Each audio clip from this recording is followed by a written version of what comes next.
Good morning, classmate. Padayon ta sa atong subject matter ni atong miaging Domingo, mahitungod sa word na kas. Aton ang gihisgutan, unsay buti pasabot sa C ug A. Confidence, ability. Karong Domingo ari ta mo concentrate sa word is ug its. Ambot pasabot, skills in hard work. Mga classmate, ang akong gipakita ninyo karon pinasahi, gipakita nako unsay akong gihimo. Pero gusto na akong i-share diha ninyo unsay akong gihimo akong kinabuhi. Pag-abot sa may scales, dapat versatile ta. Dili lang usa ka anggulo sa scale ang atong istuduhan. Tungod kay una nga pinaka-importante na to, mga classmate, kining communication skills. Bisag unsay imong profession, vocation, unsay imong gihimo, dapat effective ka pag-abot sa communication skills. Kung naa ka sa negosyo, labawng gikinahanglan.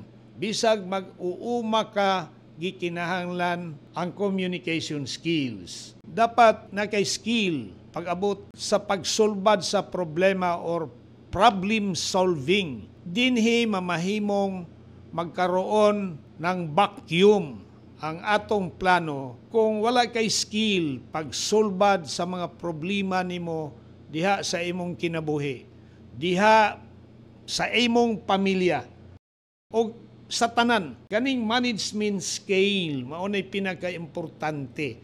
Muhisgot gani tag management skill, mamahimong magsukad na diha mismo sa imong pamilya. Panahon nga nagkapamilya ka, ang magtiayon dapat eksperto pag-abot sa management, pag-manage sa pamilya, pag-manage sa kita, sa kwarta, labaw sa tanan, pag-manage sa mga anak. Mauna nga kung di ka kahibalo mo manage sa imong pamilya, mauna hinungdan karon kadaghanan makita nako sa social media ang relasyon sa ginikanan o sa anak nagkaroon ng problema.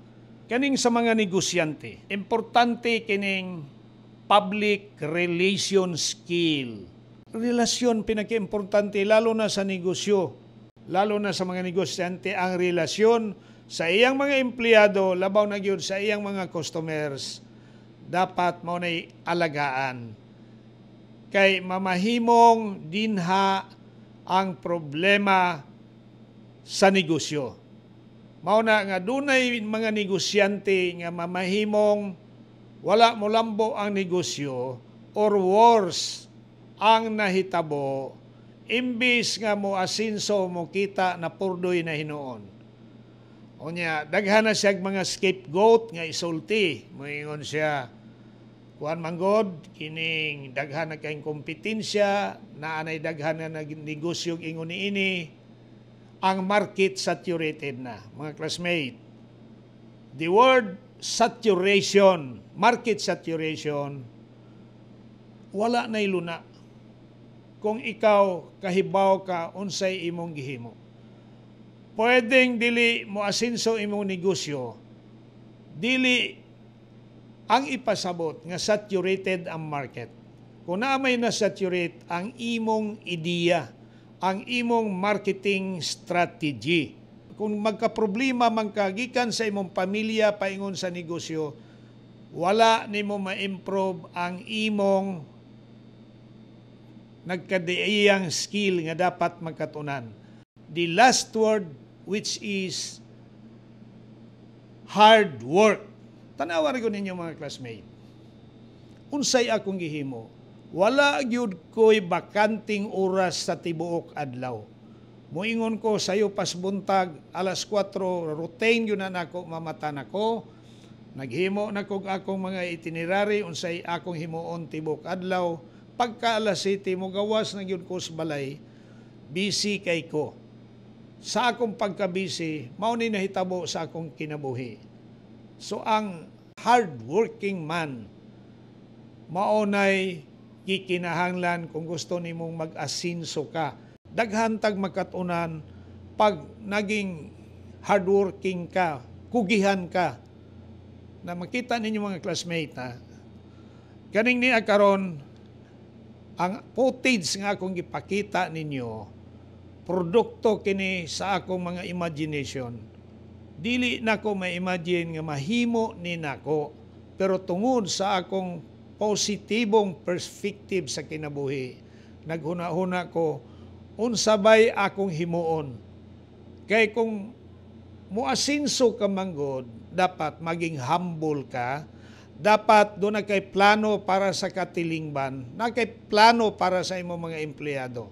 Karon ang mga putis nga inyo makita, mga classmate, kining niya, mauni akong contribution sa atong komunidad. Diri sa siyudad sa Tagum, sa tibuok Davao del Norte.